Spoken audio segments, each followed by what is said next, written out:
안녕하세요. 귀농 7년차 TV입니다. 제가 얼마 전에 제가 고추 겨순 딴 걸로 액비 만들어서 성분 분석한 결과를 올려드렸었는데요. 오늘은 액비 만들기에 대한 모든 것? 뭐 모든 것까지는 좀 오바겠지만 액비 만들기에 대한 정보를 같이 공유하고자 합니다. 액비 만들기 이제 공부하다 보면은 여러 정보가 있는데 각각 좀 방식이 틀려요. 그래서 도대체 어떤 게 맞는 걸까? 저게 효과는 있는 걸까? 좀 궁금증이 있더라고요. 그러던 중에 제가 오래전에 농촌진흥청에서 발간한 쉽게 배우는 액비 제조 및 활용이라는 책자를 받았어요. 그래가지고 여기 보니까 나름 실제 농가에서 사용하고 있는 다양한 액비들을 소개하면서 그 액비들 성분 분석 결과도 하고 나름 정리가 잘 돼 있어서 좋더라고요. 그래서 제가 오늘은 이 내용을 가지고 같이 공유를 해보겠습니다. 그래서 액비가 무엇이고 액비는 무엇으로 만들고 또 액비 만들 적에 많이 들어가는 당밀이나 또 산소 그리고 온도 조건 이런 것들에 대해서 정리를 해볼까 합니다. 그래서 전에도 언급했지만 농사 이제 잘 짓는 분들 보시면은 액비 직접 많이 만들어서 쓰시더라고요. 그리고 요즘 농사가 고투입 농사잖아요. 뭐 비료가 됐던 영양자가 됐던 다 사서 넣다 보면은 이 생산비가 엄청 올라가게 됩니다. 그렇게 되면은 또 순수익이 줄어드는 거잖아요. 제가 귀농 조수입을 믿지 마세요 라는 영상을 초반에 올린 적이 있었는데 이 고투입 농사를 저투입으로 바꿔야지만 그나마 좀 수익이 남겠죠.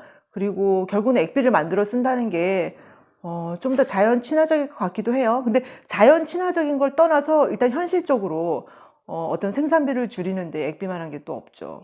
그럼 액비란 무엇인가? 액비는 말 그대로 액상 비료죠. 그래서 물에 희석해서 쓰는 형태가 되고 보통은 이제 추비용으로 해서 연면십이나 관주의 형태로 많이 쓰게 되죠.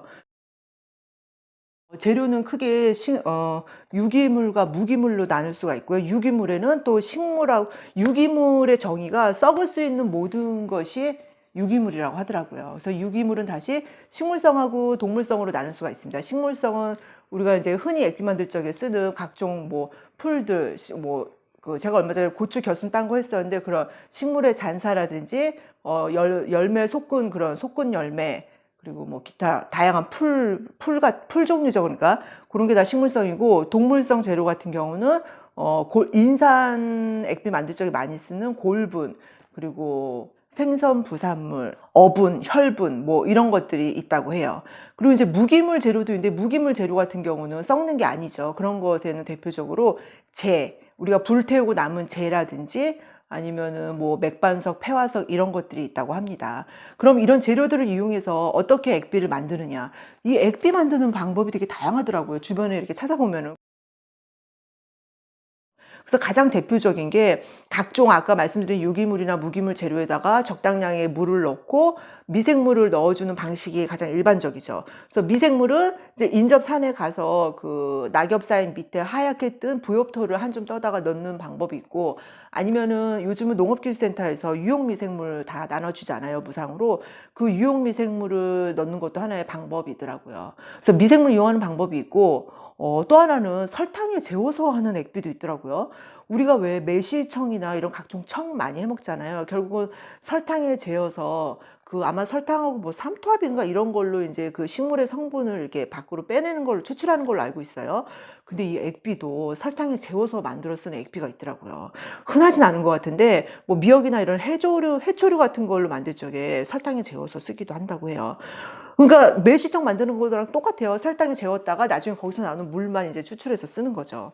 또 뭐가 있었냐면은 요구르트 넣어서 쓰시는 분도 있더라고요. 그래서 요구르트면 아마 유산균이 들어있겠죠. 그래서 액비 재료에다가 요구르트 넣어서 이제 만들어서 쓰시는 분도 있었고 또 식초도 많이 이용하죠. 우리가 이제 난각칼슘이라고 그래서 계란 껍질이나 이런 거에서 칼슘 추출할 적에 식초에 많이 녹이잖아요.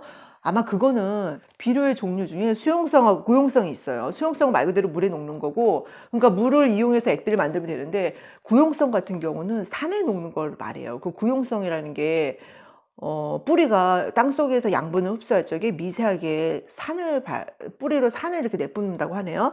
그래서 그 산에 의해서 뿌리 주변에 있는 양분을 녹여서 빨아들인다고 하더라고요. 근데 그 뿌리 주변의 산의 농도가 구연산 2%랑 같다고 그래요. 그래서 구연산 2%에 녹는 비료를 구용성 비료라고 하거든요. 그래서 주로 흙에 이제 그 밑거름으로 주적에 많이 쓰게 되는데, 아마 식초 같은 게 산이잖아요. 그래서 난각칼슘 만들 적에 산으로 녹여서 쓰는 게 아닐까 싶어요. 그래서 뭐 설탕 넣어서 만드는 분, 식초로 만드는 거는 좀 흔하죠. 그리고 이제 뭐 미생물 넣는 경우, 요구르트 넣는 경우 되게 다양한 경우가 있더라고요. 그래서 그런 건 참조해서 본인이 이제 시행착오를 겪으면서 본인한테 맞는 거를 찾아가면 되지 않을까 싶어요. 이게 뭐 기농도 그렇고 인생도 그렇고 액비도 그렇고 농사도 모든 게 제가 보니까 정답은 없는 것 같아요. 어, 통상 뭐 이렇게 되면 잘 된다 뭐 하는 정보들도 이렇게 많이 있고, 또 이런 농진청이나 이런 데서 과학적으로 수치가 나온 자료도 많이 있지만, 결국은 내가 내 땅에 맞는 방법, 그리고 내 땅에 맞는 액비를 찾아야 하지 않을까. 여러 시행착오를 거쳐서 찾아야 하지 않을까 싶어요. 이 변수들이 많이 있잖아요. 그래서 만드는 방법은 그렇게 다양하게 있습니다. 액비와 당밀. 자, 이 부분은 당밀이라는 게 설탕 만들 적에 나오는 부산물이라고 그래요. 그래서 설탕은 대표적인 탄소원이죠. 설탕이 다당류인데 설탕을 쪼개고 소화해서 들어가면 나중에 포도당, 단당류인 포도당이 되는 거잖아요. 그 포도당이 이제 대표적인 탄소원인데, 그래서 설탕이나 아니면 당밀을 넣어주게 되면은 미생물의 먹이가 된답니다. 에너지원이 되기 때문에 발효를 더 촉진시킬 수 있겠죠. 퇴비 만들 적에 탄질비라는 얘기가 나와요. 탄질비가 뭐냐면은 미생물이 활발하게 생육할 수 있는 조건인데, 탄소와 질소의 비율이에요. 그래서 줄여서 탄질비인데, 탄소가 1일 적에, 아니, 탄소가 20이고 질소가 1일 적에, 그 비율일 적에 미생물이 가장 활발하게 생육을 한다고 하네요. 그러니까 우리가 퇴비를 만들 적에 만약에 풀이나 뭐 그런 재료들만 갖다가 퇴비를 만든다고 하면은 질소분이 부족할 수 있잖아요. 그러면 퇴비가 되긴 하겠지만 더디겠죠. 그럴 적에 요소 같은 그 질소질 비료를 조금 섞어주면은 미생물 발효가 더 빨리 잘 된다고 하더라고요. 근데 요즘은 퇴비 만들 적에 풀만 넣는 게 아니라 보통은 그 뭐 돈분이든 우분이든 그 분뇨를 넣잖아요. 근데 분뇨 자체가 질소 성분이 많기 때문에 아마 별도로 뭐 질소질을 넣어주지 않아도 될 거예요. 여하튼 이 탄질비가 1대 20일 적에 미생물이 가장 왕성하게 활동을 하기 때문에, 그런 차원에서도 액비 만들 적에 당밀을 넣어주게 되면은 질소에 비해서 탄소가 20이나 필요하기 때문에 설탕을 더 넣어주게 되면은 발효를 더 촉진시킬 수 있다는 거죠. 근데 그 우리가 친환경이나 이런 거 공부하다 보면은 아마 자연을 닮은 사람들, 자담이라고 하죠. 많이 들어보셨을 거예요. 이제 그쪽에서 제가 언뜻 기억나는 게, 거기 조영상 대표가 그분이 만드는 액비는 설탕을 안 쓰거든요. 미생물만 넣고. 그러니까 미생물도 주변 인접산에서 가져온 부엽토 쓰는 거를 권하죠. 근데 거기서 이제 하는 멘트 중에 제가 기억에 남는 게, 설탕이 대표적인 이제 산성이라는 거죠. 그래서 액비에 안 쓴다고 들었던 것 같은데, 맞습니다. 설탕이 대표적인 산성식품이라고 합니다. 그래서 사람도 설탕을 많이 먹게 되면은 몸의 이 pH 비율이 좀 산성화될 수 있다고 그래요. 그래서 설탕 먹으면 안 좋다고 하잖아요. 여러 가지 이유가 있어요. 뭐 당지수가 높아지고 기타 여러 가지가 이유가 있는데, 그 중에서 산성인 것도 하나의 이유거든요. 그래서 어린아이들이 너무 단 거, 설탕, 사탕 이런 거 많이 먹게 되면은 그 몸이 약간 산성화되면서, 아까 몸의 어떤 특정 부위가 산성화되면서 근시 뭐 이런 게 또 올 수 있다고 하더라고요. 그러니까 뭐 근시가 되는 것도 여러 가지 이유가 있는데, 그 중에 하나가 설탕도 영향을 미친다라는 걸 제가 본 적이 있었거든요. 그래서 설탕이나 당밀을 넣어주게 되면은 미생물이 좀 더 발효를 빨리 뭐 더 잘할 수 있을지는 모르겠는데, 이 산성화된다는 문제도 있는 것 같긴 해요. 그래서 당밀을 넣으면 안 된다 이건 아니죠. 뭐 이 미생물 만들어 보고 당밀을 넣는데 미생물 발효가 잘 되고 액비가 더 빨리 잘 된다고 해서 좋으면 쓰는 거죠. 근데 뭐 판단은 본인이 하는 거고요. 그리고 또 설탕을 넣어주게 되면은 냄새를 경감해 준다고 하네요. 우리가 액비 만들어 보면은 엄청 냄새가 안 좋거든요. 우리 시궁창 냄새 있죠. 꾸렁내 이런 게 나요. 제가 그 고추 겨순 딴 그 잎만 갖고 물하고 미생물하고 넣어서 액비를 만들어 봤는데, 그 식물 잎이 썩어 들어가는데도 이게 썩는다는 표현이 좀 그렇지만 그 발효라고 해야 되나? 미세 액비화되는데도 열어보면은 냄새가 엄청 안 좋아요. 진짜 시궁창 냄새거든요. 근데 당미를 넣어주게 되면은 냄새가 약간 또 경감된다고 하네요. 그러니까 그거는 본인이 인제 액비를 많이 만들어 보시고 결정하시면 될 것 같아요, 쓸지 말지는. 우리가 액비 만드는 정보를 찾다 보면은 산소 주입해 주시는 분들도 많이 계세요. 그래서 뭐 그 공기 흡입기 사다가 그 액비통에다가 이렇게 전기 연결해서 꽂고 뭐 이런 경우 있거든요. 아니면 주기적으로 뭐 저어 준다든지 뭐 막 이런 게 있는데 산소가 들어가게 되면은 미생물 발효가 훨씬 빨리 촉진된다고는 합니다. 단기간에 액비를 만들 수 있으니까 좋긴 하죠. 근데 항상 좋은 것만 있느냐?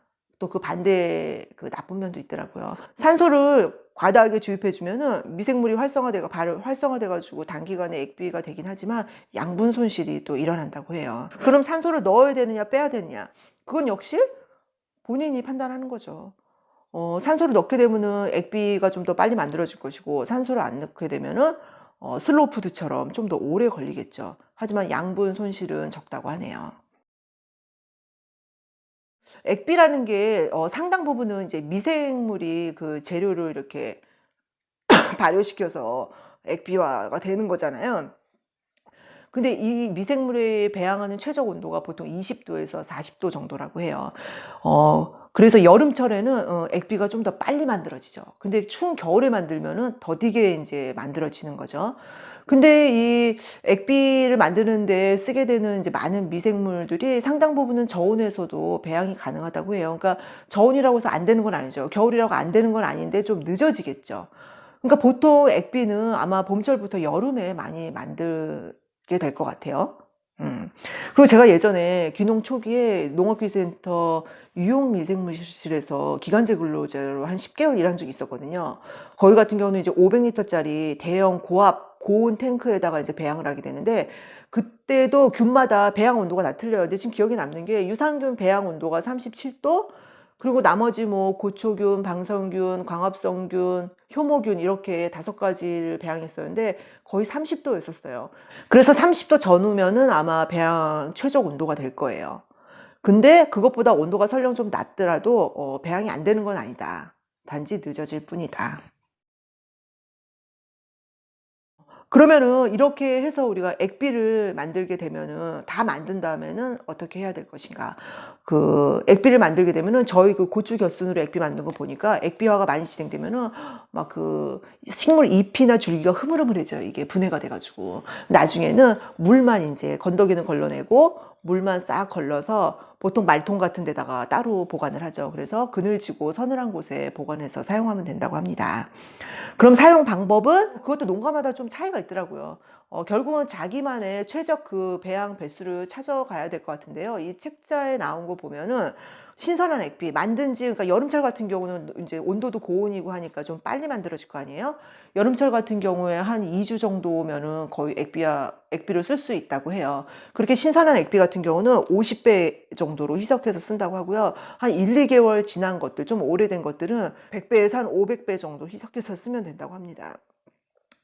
그래서 여기서 인제 그 농가에서 실제 액비 만들어서 쓰는 다양한 사례가 나왔는데 보니까 주로 한 3 개월 정도 후에 많이 쓰시더라고요. 그러니까 뭐 100배 이상 희석해서 쓰면 되지 않을까 싶어요. 그리고 요즘은 농업기술센터에 의뢰하면은 성분 분석도 해 주시더라고요. 제가 받아 보니까 저희 같은 경우는 NPK 밖에 안 돼서 좀 너무 간단해서 아쉽긴 했지만, 그래도 해 주시니까 한번 받아 보시는 것도 좋을 것 같고요. 그럼 이제 많이 만드는 액비의 종류는 무엇이 있는지 한번 말씀을 드리겠습니다.